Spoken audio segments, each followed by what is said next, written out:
وهاي حبايبنا شكله النهائي للتشيل فراي، وهذا شكله النهائي، وألف عافية. حبايبنا لا تنسون اللايك والاشتراك بالقناة.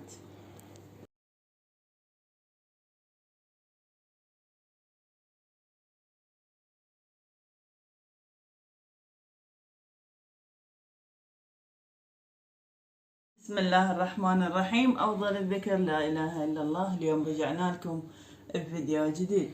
اليوم مسوي وياكم طريقة عمل التشيل فراي. نص كيلو لحم، بصل راسين وسط، طماطة 4 كبار. تعالوا ويانا نكمل باقي الطريقة.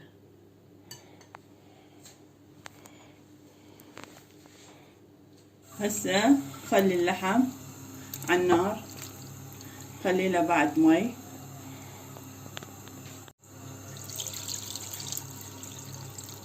نتركه يستوي اللحم ونرجع لكم. هسه حبايبنا بعد ما خلص مي اللحم واستوى، نضيف زيت زيتون نحمسه بهالشكل هذا. نضيف له هسه الملح. دائما نقول الملح حسب الرغبة. هسه نحمس اللحم.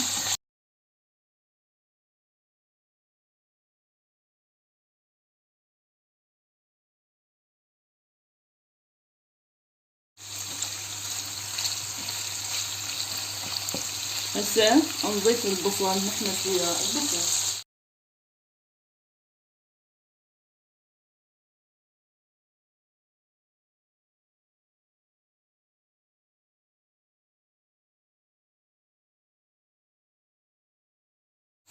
هسه حبايبنا بعد ما صار اللحم والبصل بهالشكل هذا، نخليه ملعقة طعام معجون نحمسهن سوا ويا البصل واللحم بهالشكل هذا.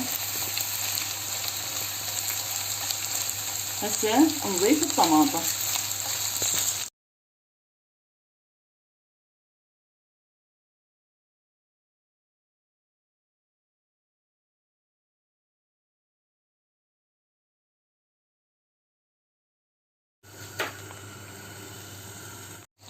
وهسه حبايبنا بعد ما صار بهالشكل هذا، نطفي النار عليه ونخليه بصحن تقديم. تعالوا يعني.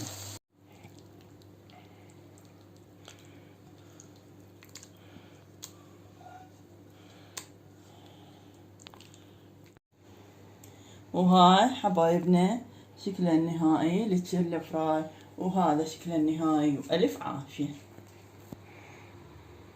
حبايبنا لا تنسون اللايك والاشتراك بالقناة.